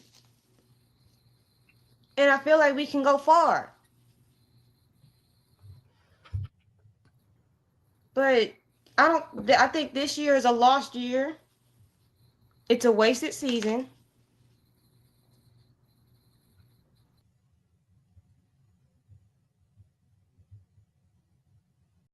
We're not going to win, and I really don't care what they do right now. Get me to April. I mean, that makes a lot of sense. You know, young teams, the draft is where you have to knock it out of the park. And the fact that they have a GM that came from the Chiefs organization should give you some hope because the Chiefs are pretty good in the draft, that they'll replenish talent and get to the point where you can look at a group that looks like they're progressing. Yeah, I don't have a dog side, you know. It's just me. It's just me right now. Maybe in Just likes the future. attention. Huh? Bella likes attention. Yeah. Well, you know. Bella Blue sleep. contributes. We know when we talk about certain teams, Bella will react. We go, okay, you don't like that team, or you do. So that's how we found part out of the she's show. a Celtics fan, and I'm like, how that work? Maybe it's the color green. I don't know. Because she's I always get it. when the Lakers are playing. Mm-hmm. See, the Lakers are playing now, and she want to distract me. Mm-hmm. Come on. Oh, they got fans going up to Donovan Mitchell. What is going on? What? They said a fan got on the court and went up to Donovan Mitchell. These people done got too damn bold. It's just the world we're in. It's just unserious. I mean, you see that like in soccer, because I've seen like Messi will be standing there and a fan will just run to him and like hug him, and it's like, okay, nobody wanted to stop him before he got there, like right. So okay, that is funny. All right, so jury's on to April. Can't get here soon enough. Yep. All right, I'll go Foxborough Files here. The Browns edition. Patriots are looking for their 5th win in a row. Uncharted territory, I guess, since the Brady years. They have the Browns coming in. The Browns have a really good defense and an offense that's, unless they're playing the Dolphins, they're all right. I feel like they take care of the ball better with Gabriel and everything. So they have to take advantage of those opportunities that they are given. Stopping Judkins is going to be big because Judkins is averaging like 4.3 yards a carry. The Patriots' run defense is really good, so I do think they will stop him, but still have to focus on him because he is having a pretty good year, with everything that's gone on. He's gotten on the field. He's running the ball well. Finished drives. The Browns in their last 3 games are giving up 16.7 points a game. Really good. So when they do get into like the red zone or whatever, they got to finish those drives off with touchdowns because that defense can get after you. It's got to stop Myles Garrett, obviously. He likes to move along the offensive line. He's going to look for matchups that are favorable to him. So you may see him one play lined up against Will Campbell, the rookie, to see if he can't school him. You could see him on the other side against Morgan Moses, who's older, see if he can't just use his speed and athleticism to get by him. He may line up on the inside where there's a lot of, I wouldn't say question marks, but you have a rookie left guard, the center, and the right guard. You can make some waves in there. So Garrett, I think, will move along the offensive line. So they're going to have to make sure that they are in tune with where he is and keep him away from Drake May, who has shown you give him time, he will find guys open. Notably, Kayshon Boutte downfield, Diggs over the middle. Like, he's spreading the ball around. Henry, all those guys. And as Jory has claimed, he's very slippery. So if you give him a pocket to run, he will run. So I think it's a challenge. I'm not going to say, well, we'll have our picks coming up here in a little bit, but I think the Browns will make for maybe a closer game than some might expect. I do think the Browns, if they can make plays with Gabriel, that's the only thing I worry about with the Browns, I guess. Is Gabriel going to do anything against the Patriots defense? It could be a game that late in the 4th is in the balance. Matter of time before fans are caged off to yeah, we know once that happens, fans They're are already really throwing loud. green dildos on the court. I mean, that was ridiculous. Like, Wait, they still doing that? Football. Oh, I feel like they only do it for WNBA and Bills games. Bills games, you might get one thrown. They threw one on the field at a Ravens game, and I laughed. Oh, that's right. Yeah, they did. Yeah. But it was like WNBA every night. It was like somebody was doing. It was like, okay, we get it. We get the joke now. But no. So yeah, and the Patriots were able to get their running game going last week. See what Ramondre Stevenson can do against this Browns defense. And at some point, Trayvon Henderson is going to be expected to do a little bit more. We'll see if this week is that week against Cleveland. That's all I got for Foxborough Files. Let's keep it moving. Picks. We had better weeks than last week. Last week was miserable. Each of us went over. Now. Huh? I'm losing now. I mean, it's a lot closer now. I mean, you went 3-2. It's a good week. I was winning this entire season. I mean, we're separated by a couple of games. I'm about to kick you out my room. Yeah, so, Falcons game and Steelers games where you missed. He missed with Steelers and the Vikings because... Yeah, I told you I was nervous about Minnesota. I was nervous. Yeah. We got the win, but I was still nervous. So I had a balance. Mm-hmm. And look, Minnesota was in that game all the way through, and that was with Wentz with his normal turnovers and everything. They kept fighting back and bringing it closer, but Eagles obviously outlasted them at the end there. I'm never picking Atlanta again. It's reasonable to say that, especially on the road. I'm one of those. I will never pick the Falcons on the road. I don't care who they're playing. I can't trust them. At home, I'll think about it.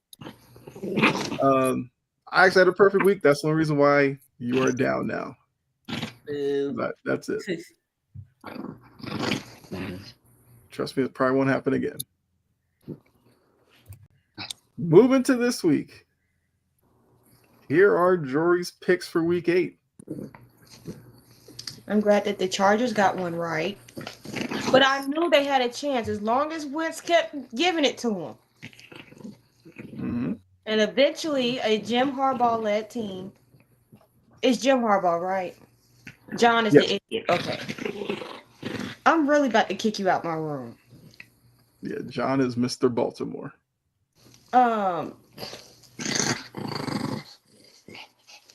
See, said Baltimore twice.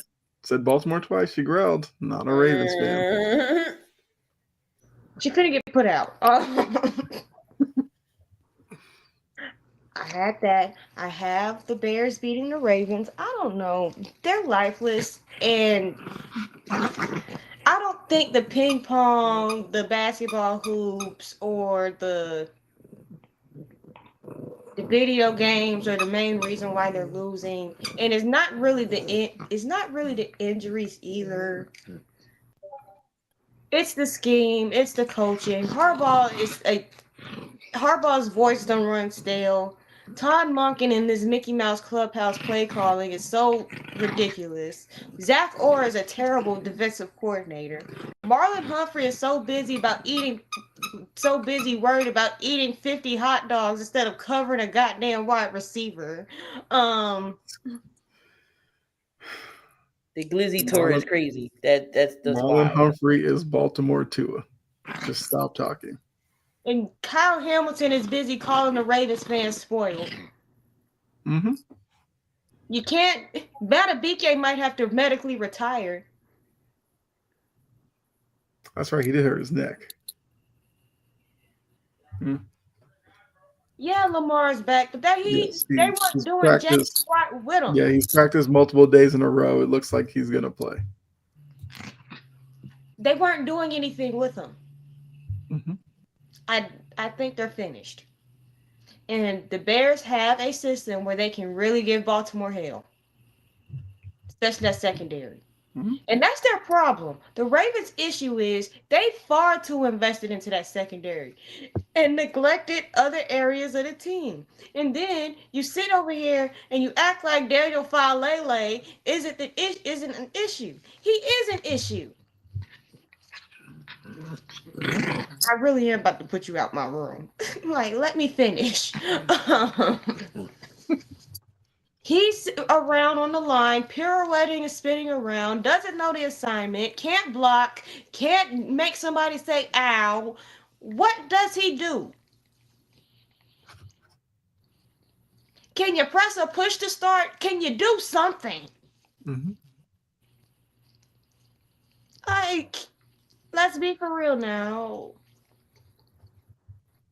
Yeah. Packers over Steelers. And I feel like the Packers offense has weapons that can really make the Steelers defense look old, like it is, and slow. And Jalen Ramsey is burnt toast. And they got a plethora of receivers that they can use on him. Yep.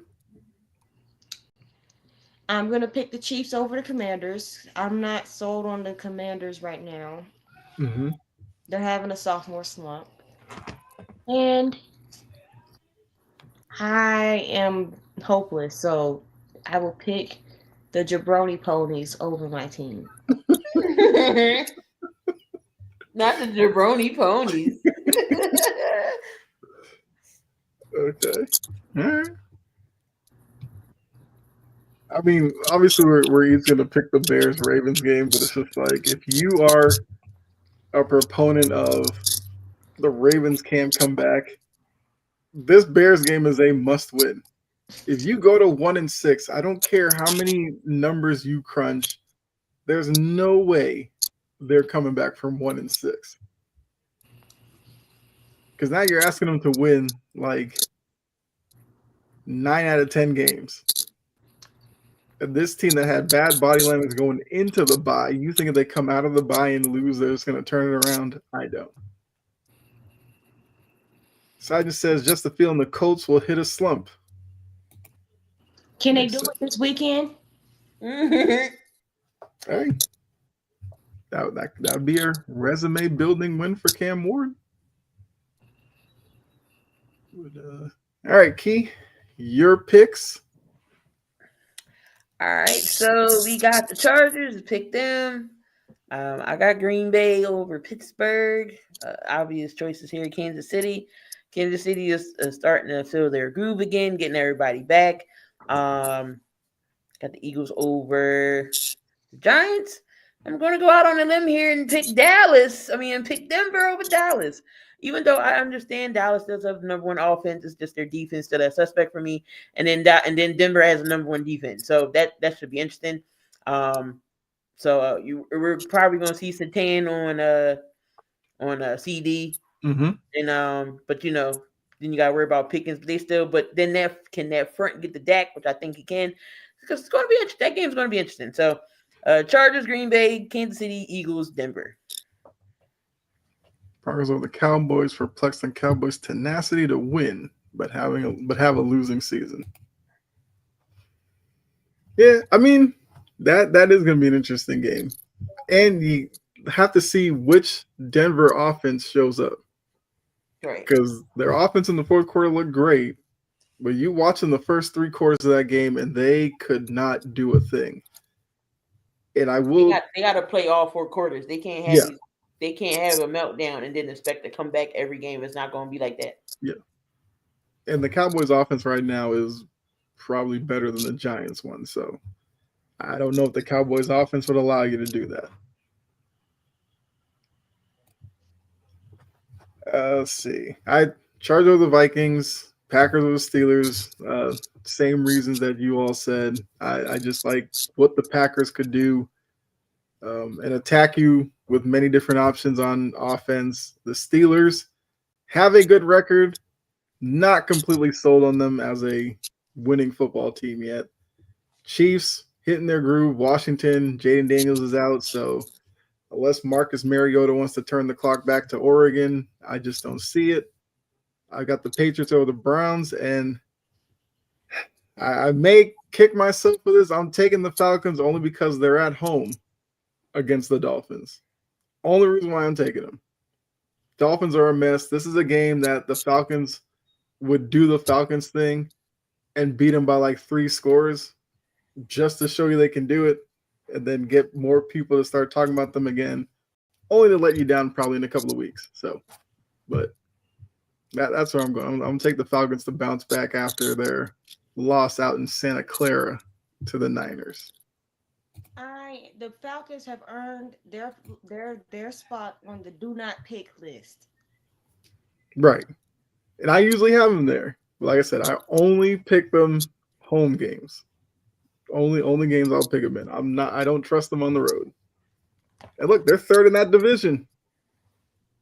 They kind of need to win some of these games because look, the upstart Panthers are finding ways to win. Although Bryce Young, I believe, is out this week, and we got Red Rifle Andy Dalton starting. How many people knew he was still in the league? Panthers. Well, Andy Dalton, I knew he was you say Andy Dalton, right? Yeah, he's starting this week for the Panthers. Yeah, I knew he was on their backup. He was in there last year for a couple games. Yeah, but how do y'all not get a rebound off of a missed free throw? Let's hurry this up. Let's hurry this up. Key.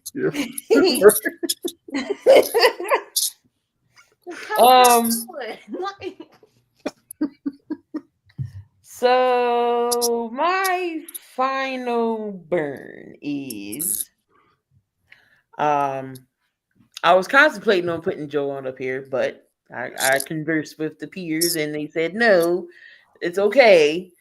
You're not tarnishing the season. You're just talking about a debut. Okay, so I understand that Joel was hurt in his knee, and he was in training camp. He played the last game of this season. He scored 14. He didn't do bad, and he was in scrimmage and he didn't do bad. I thought he was just going to do more than what I thought he was going to do. You played, or he's on a minute restriction. Okay, let him be on a minute restriction. So if they're trying to keep him healthy for the playoffs, okay, I'm all for that. 4 points in 20 minutes in your debut. You scored 4 points, sir. 4. Exactly. You was 1 for 9 from the 3. My issue with you, Joel, get your big ass in the paint. You are 7'3". You have excellent footwork. Why aren't you posting up? You have a mid-range. Use it. You have that Dirk-like shot. You have the Hakeem Olajuwon feet work for a guy your size. Why are we shooting threes? We have players that can shoot the three. Spacing is key. Why are you at the top of the key? Why are you at the top of the key? Why? And I'm just like, oh God, no, he's going to shoot. Don't shoot it. Don't shoot it. Brick after brick. I could have had a house. Or at least a half of a house. But you have VJ. You got Maxey. Oubre can hit the 3. Grimes can hit the 3. Why are you shooting the 3?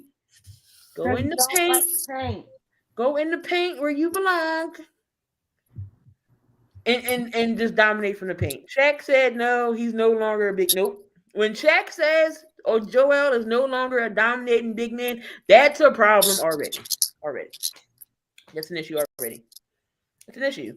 So we'll see what he brings up against Charlotte. If it's going to be a lot, if it's going to be more, we'll see. No, of course, Paul George, don't know when he's coming back. Don't really care. Skinny Luka. We did have a kid in the lineup, Dominic Barlow. I'm like, who is this? And then I'm like, okay, he's a keeper. He could say. 13. He had 13 points. He had, I forget how many rebounds he had, but 5 of those was offensive rebounds. And he had a putback and an and one. And he was hustling with 13 points. He was hustling. Yep. I'm like, he can stay. He can stay. He can play the 4 any day. I'll keep him. But come on, Joel. We still got 81 more games now. I can't have you scoring 4 points. That's my only issue. Olajuwon was teaching Wemby on the offseason. That's what Olajuwon was doing. That's where Joel need to be getting some advice from.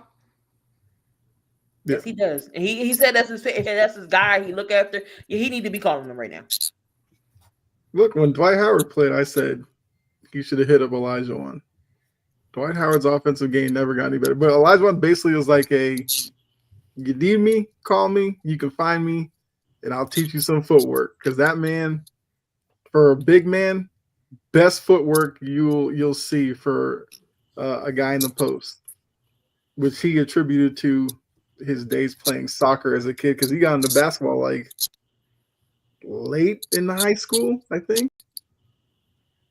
And we saw what he did on the court. See, I'm not the only one that's thing for a reason. I'm not the only one that's crucifying Joel. KG called him out. He said, what do you do in the off season? He said, you had enough time to recover and develop. He said, if you want to get to April to September, you know, that should be enough time, but you're supposed to be ready for the season. 4 points. Like, I get it. You're on a minute restriction. All right, make the best of it. If you know you're on a minute restriction, make the best of it. 1 for 9, 4 stinking points. And I had you on my parlay. I shouldn't have. That was a me issue. I shouldn't have done that. But I thought he could have gave me 20. I at least thought he could have did that. But learned my lesson. I think that's fair though, because the Celtics have a problem at the big position. So you assumed Joel Embiid would take advantage of that. And watching that game, Joel did like the least work possible. He looked completely lazy out there. Yeah. Like he couldn't jump. I'm like, oh God. I'm like, yeah, his knees is done. If he is, they put him in pick and roll. He wasn't moving. He was just leaving the lane wide open. And like you said, the times he did take a shot was usually because Maxey or somebody ran down court. The Celtics got back on defense. Then they went into half court. Joel would finally get cross half court, stand at 3-point line. The ball swung to him. He did like one little slight jab step and just launched it. That was his night. Yep. In 20 minutes, he was 1 of 9. Yeah. 0 for 4 from 3. He had 6 rebounds, 2 assists, and 4 points. Yeah. Yeah, and the team plays better when he's off the floor. Yes, they do. Because Max doesn't have to worry about Embiid getting in the way. And Edgecombe, look, for a debut, that guy did everything he could have. Like the only thing the only thing that would have looked bad was he missed the 2 free throws late. Yeah. If the Celtics had won it, everybody would be looking at that. But he had a great night. So yeah, that's why Joel's on my burn. And Curb Her Street is another one. Kirk, I really don't bother too much because Kirk don't bother me none. But I just didn't like what he said with Wentz last night. He was just like, oh, Wentz shouldn't be able to, control his emotions, and it's still a lot of games, it's still a lot of season left. You would be complaining too if you got sacked the way you did. I don't know how many times Carson got sacked. Was it 6 or 5 times? His offensive line seemed like he wasn't blocking. He couldn't get no time, and he had a shoulder injury, so he was hurt out there playing hurt. So for you to say he shouldn't have shown no emotion, he should keep it under check. I would be pissed off too if my offensive line wasn't blocking for me either. 5 sacks, yeah. I get sacked 5 times, and there was some vicious sacks too. Wentz was getting crushed. So I don't know, Kurt. I just didn't like those comments. Him. It's still a lot of season left. If the way Minnesota playing, they keep playing like this, in what season? It ain't gonna be no season. They ain't gonna see no playoffs or nothing. They keep playing like this, and I can't say Kevin O'Connell's to blame for things, but JJ McCarthy looked good on the sideline to me. Yeah. He didn't look like nothing was hurt. I bet you they would have had at least a fighting chance if JJ was in there. At least he could have moved a little bit. Mm-hmm. But that's my 2, Kurt and Joel. Yeah, my thing was I guess because it was a short week, they didn't want to use that as the week McCarthy came back. So they're hoping to get like one more good appearance out of Wentz. I feel like McCarthy will be back in there going forward, but yeah, I'm sure Jefferson and them would rather have seen McCarthy there Thursday night. But they took a gamble, they lost, and we'll see if McCarthy can get them back on track because that division is going to be tough to win or probably come out of and be a playoff team because the NFC West looks like they might get 3 teams in. Mm-hmm. All right, Jory. Because my final burn was kind of the Jaylen Brown thing, and I already used that earlier. So I'm gonna add the Lakers for playing like some dog food right now. Do better. Like what? I just saw a whole rinky-dink circus exchange where they were just going brick for brick. You can't get a rebound off of a missed free throw. Like, what are y'all doing? Luka looks good. Yeah, I'm looking at the box score. Yeah, I was about to say your boy ate and not scoring yet. Oh, that's another Sherman in the middle. Y'all got Sherman. That's all. That's why. Somebody was like, "Get Luka some help." Yeah. Karl Anthony Towns. Right before opening day. You gonna sit your big zesty ass on the damn post conference talking about I don't know my role. No, they asked him how you gonna fit in this offense, and he said, "I don't know." What the hell what you mean you don't know? What have you been doing all summer? What have you been doing for the training camp? Like what's going on? And I just saw the Knicks play the Celtics. They look pretty decent. Carl still had a selective. Carl and defense is like oil and water. It ain't gonna never mix. Mm-hmm. He ain't gonna never play no defense. Yeah, I agree. Offensively, he did don't know your role. He literally did the same thing tonight he did all last year. Yeah.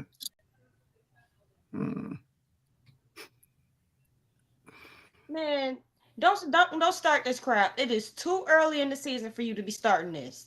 Mm-hmm. Kendrick Perkins, why in the hell would you think to say that on national freaking television? It's not your podcast. And then you're gonna have this little stupid smirk on your face like you just said the line of the century. Yo, L Duncan's face was hilarious. She looked disgusted. I'm like, bro, ain't she married? I think Why would so. you say that to a married woman on national television? Big thirsty. You want no ibuprofen? When you gonna have a perk? You get out of here, perk. And you married to sell Get out of here. perk? Oh man. Like, bro, your old A word. Get on somewhere. You- Professionalism, sir. You're on TV to do a job, not to flirt with your co-host Mm-hmm. and drop one-liners.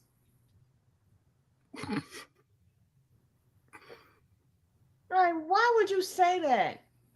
I bet HR emailed him the next morning. Don't you ever say no BS Don't like do that. that. Don't do that dumb stuff no more. That's your warning. Right.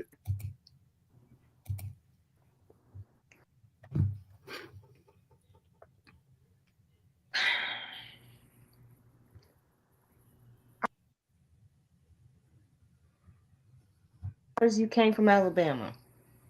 That's Mm-hmm. it. That's literally it.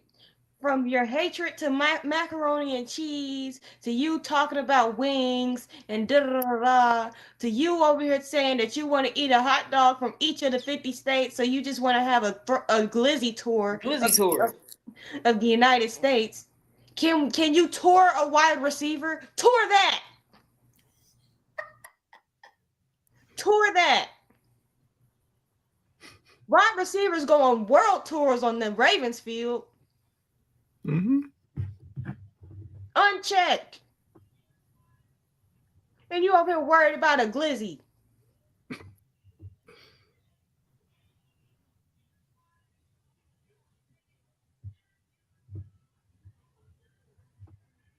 Without Micah talent. Because right after they got their butts kicked by Detroit, he tweeted some stupid Mm-hmm. on a podcast. And you got your teeth kicked in. Marlon, be quiet. Focus, bro. Focus. Quit worrying about cheese noodles and glizzies and wings and pineapples on pizza and all of that other junk that you be worried about and worried about covering a wide receiver effectively. Be a leader.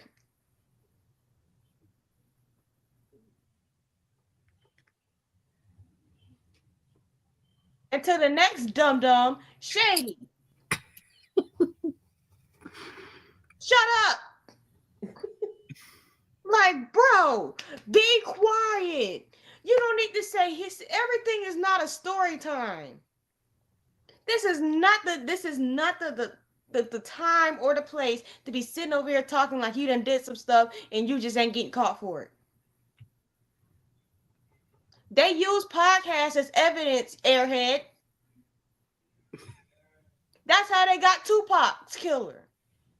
Because he went stupid on a podcast. Mm-hmm.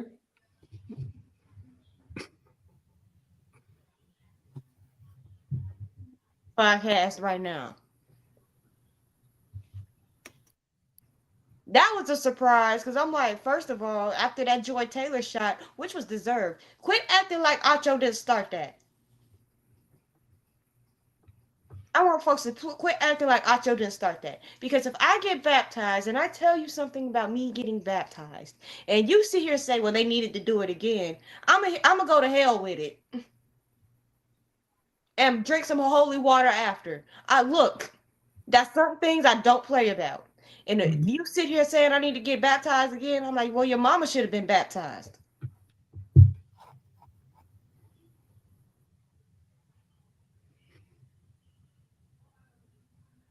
Like alone. The religion, yes. But back to the original point of just Shady just talking just to talk. In Mm-hmm. that whole segment, I'm like, you don't know what they're dealing with. You acting like they just dealing with the state sheriffs. They dealing with the feds. And if the feds gonna come and get you, their case is 95% complete. They don't move until they know they got you.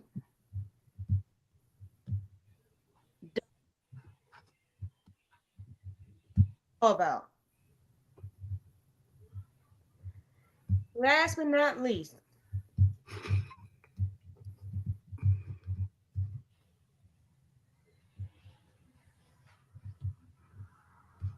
what are y'all doing? Is it ping pong's fault that the team stinks? Is it ping pong's fault that you got Lamar showing bad body language prior to his injury? Is it ping pong's fault that you decide not to run the ball with the running back? It must be Madden's fault that the defense can't stop anything. Oh, it's the basketball hoop's fault. My secondary can't cover a corner. His takes are terrible. Mm-hmm. Absolutely terrible. And so is Acho's. And Acho thinks that just because you know how to enunciate your words like a proper sounding person, that you know everything. Just because I can also, just because I can pronounce my words like this, I can pronounce my words like this. I can say big words like abysmal and orthotics and all this other crap does not mean I'm going to say anything worth of substance. Acho says big words that don't mean shit. Excuse my language. Put on this proper voice and enunciate every last syllable in a word Mm-hmm. to make him sound smart when he just spewing off tinfoil airheaded nonsense. Back to the Ravens. So is it 2K's fault that your secondary can't cover?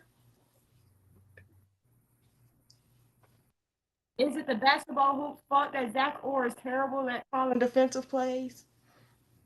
And you shouldn't have let Mike McDonald walk out the door?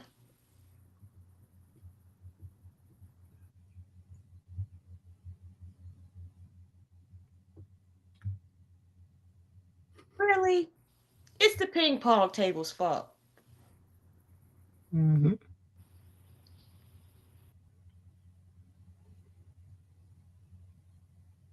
Anyway. Okay. And I Jim mean, Harbaugh's a fraud. John Harbaugh. yes, John.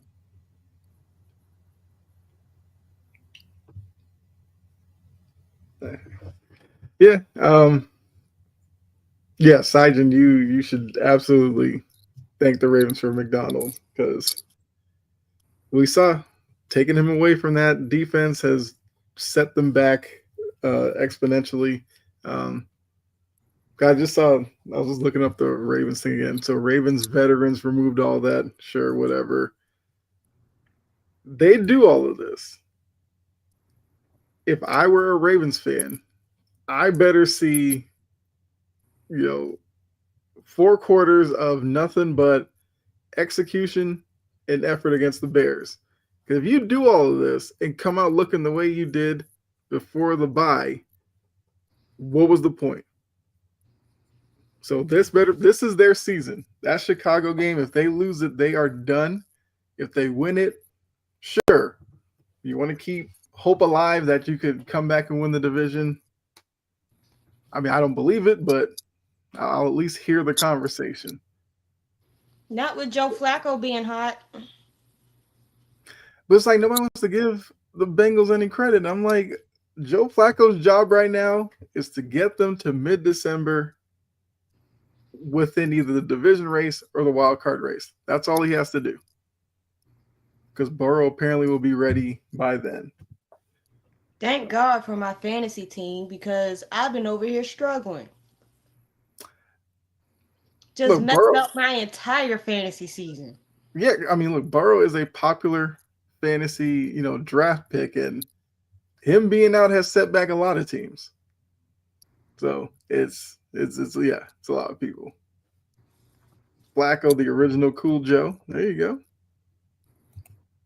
So I will add, like I said, I didn't really have a final burn, but Ocho, because you guys saw the video I put, Ocho with this.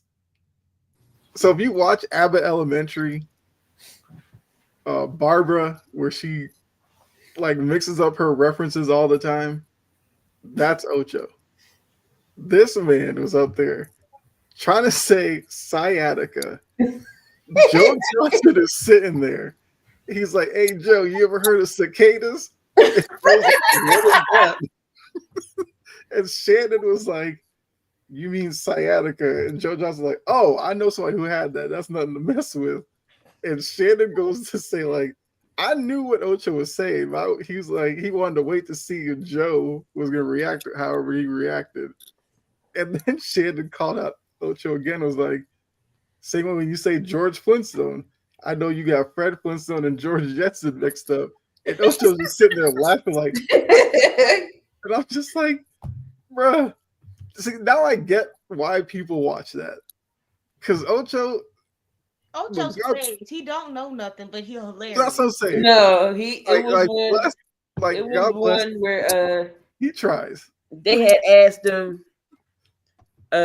He was like, "Yeah, he got a twin size bed." And Joe and Shannon was like, "Wait, what? You got a twin size bed?" He was like, "I gotta have a collar." Shannon told Joe, he was like, "Well, you gotta have a collar for your things. Your feet be hanging over." And it makes sense why Ocho's so damn cheap, because when he was with the Bengals, he used to live in their facilities. They had to tell him to go get an apartment. Like, I understand you want to be cool with your money, but that's too damn frugal for me. Yeah. You're mad at Shannon for spending $10,000 on a dog. Yeah. Mm-hmm. That's his money. If you want to pay, look. I got Bella for free. It was just funny though. He was like, no, he was like, cicada's an insect. He was like, huh? He's like, no, that's the cicada. It's an insect. The 17, the 17 years they come back. He was like, you mean sciatica? Yeah. He was like, oh, like you just like you hadn't talked about before. Shannon told you he's dealt with sciatica nerves before. And then you told and then Joe was like, yeah. It's like Joe was like, yeah, it goes from like your lower back down to your foot, and Ocho was just like, real? And I was like, you talked to Shannon about this. What are you doing? Yeah, because Shannon was like, sometimes it's that bad, like you can lose bodily function. He was like, where? He was like, really? Like he was really intrigued. Ocho has ADHD, undiagnosed ADHD. I got it. I am diagnosed. And I could tell.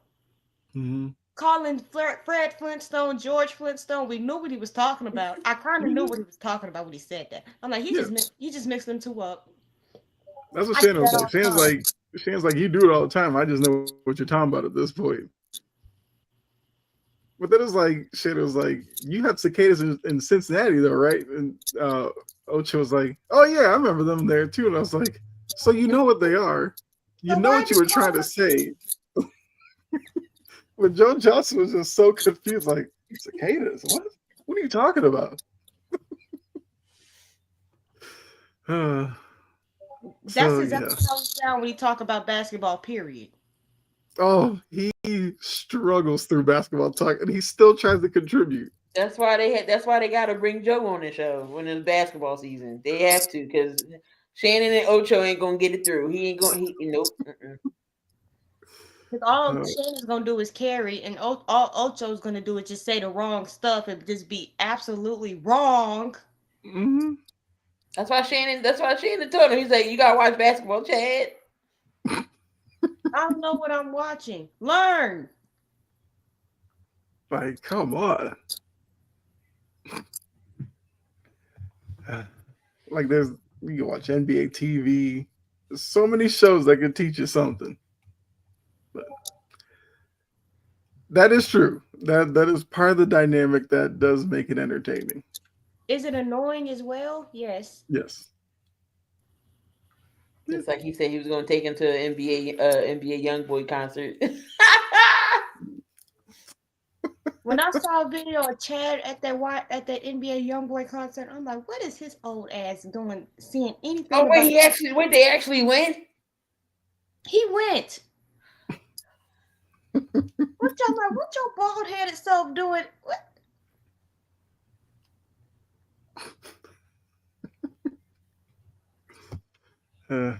Look, it works for them. I'll give them that. But that is all we have. So another fun show in the book. Appreciate all of you for tuning in. Really do. If you haven't done so already, go ahead, hit the like button, follow, subscribe, all that good stuff. And look, you can share it out to somebody who you know might be into sports. Send them our way, and tell them to give you some laughs and give you some information.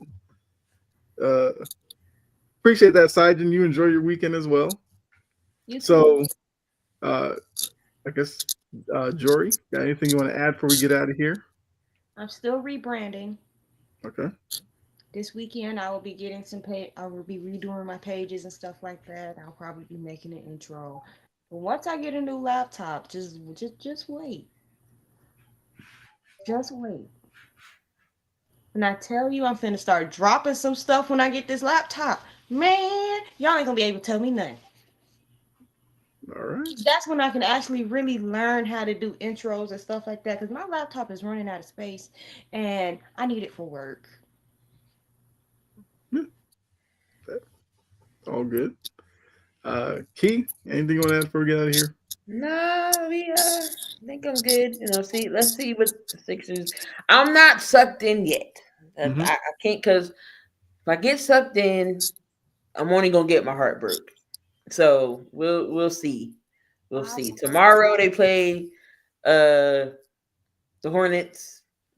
They got a nice little young squad, Melo and Brandon Miller and Con Knuble. So we'll see how that goes. See how that goes. So, but I'm not sucked in yet. But do I like what I see out of players? Yes.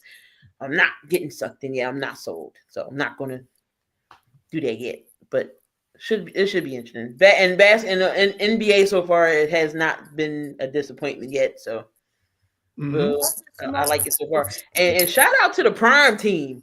I don't know ESPN. They got some actual analysts over there. They and what's it? UD was drawing up some stuff, and they had people in place, and you can really, like, if you really don't know the game, you can see what he was mapping out. And I was like, okay, I'm digging this. All right, Prime is up there. Yeah, UD, Nash, Blake, and Dirk with Taylor Rooks. Yeah, I thought that was cool. They were standing out on the court, and he had like a telestrator because they were running through like what the Knicks would do with Brunson has the ball in his hands, and they were like really walking it out. And I was like, this is the kind of coverage people want. And I feel like this new branding with NBC, Peacock and Prime, I think it's getting off to a good start. And it's definitely inside the NBA guys. It's still them. It's just on ESPN. They still hilarious. Yeah. Barkley called out a couple of them, which I thought was hilarious too, because Kenny ran to the board and he was like, "Hey, Stephen A. I think he said like Dan Orlovsky, come get me." And Charles Barkley's like, "I was with you until them last two names you dropped," and I was like, "Oh, they're enjoying this." Yeah. One thing, because I just saw Luka hit the floor again. Stop it! I don't know what type of brand of the Lakers basketball this is, but it's not lay a brick land and then somehow end up on the floor. Yeah, yeah. Hey, Like, JJ's got some work cut out for him. do am I? Well, like, one thing I will say about this game, I am appreciating Lucas' effort on defense. Hmm. Yeah. But I That mean, was he not talked going about to it. be used. He said losing the weight, he had to do it because like last year he'd be in the games and he felt like sluggish late in them because of the added weight. So he made a change about it. He lost the weight that Anthony Davis gained. Yeah. Oh, also, if y'all need something to watch, I know starting five is out. I started. They gotta finish it, but the AI documentary on Prime is It's good. good. It's good. Also he was on Joe. He was on Fat Joe and Jada Kiss's pod. Okay. Just talking about stuff. They was talking about the Reebok commercial. I mean, a Nike commercial, which will never ever can ever be redone or anything. That was the best commercial ever Hmm. done in NBA. Nobody can ever do that commercial again. And they were saying how that song was so good that they had it playing in the club. Him and Jadakiss. It was him and Jadakiss on that song and on that commercial, and they were saying how they had them. It was so good it got played in the club. So go. AI and Carmelo were the main reasons why I liked wearing jailbird braids. So I much mean, stuff AI did for the culture. Like I said, it's a good watch. Hmm. So on Prime, so that was good. oh, this game is tied. Yeah. When you talk about people who were influences, AI was definitely one of them. And I will say, baseball fans out there, because I know Pavel came in here earlier. The Blue Jays are running it up on the Dodgers right now, Beat Yeah, LA, 11-4. beat LA, beat LA. So beat yeah, no smug BASTARDS. Beat them. right. Yeah, They look, got the hot bat. Beat them. a lot of the country's rooting for them to take down the Dodgers for They sure. took my Freddie. Yes. The only Freddie that I like.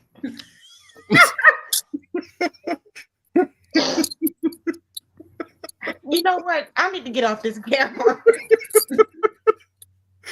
Oh man, yeah. Okay. See, Say less. I mean, yeah, that's the ending of the show there. Freddie Freeman, the only Freddie we like. Oh man. Um, so for me, look, I'll be back on the network on Monday with Brett on the ball, so you guys can check me out there. But yeah, so Joy Sports Stories, check her out. Key's got her channel. I know you do watch alongs with most of like Eagles games for sure. I'm sure you'll be I doing mean, some games. I just don't do Eagles games, but I do. I do them all. I gotta I'll say start. like you Gotta mainly will start do doing like a some lot of the NBA. Eagles games. So Yeah. it'll be some NBA coming. I don't know. Yeah. I might do six tomorrow. Who knows? All right. Huh. I know you did Georgia, Alabama. Yeah, Yeah. I love I tuned watching into that. that one. I'm like, it was Tennessee and Alabama. Oh, 10, yeah, that's what I meant. that Sorry. Yeah, too. 10. Yeah. That one too. We had them nice and feeling comfortable, like they was finna go on, like they was finna score, and then 99 all pick to the through it crib. in, and the dude ran it back to ran it the other way. Mm-hmm. Yeah. No, it was late and outside.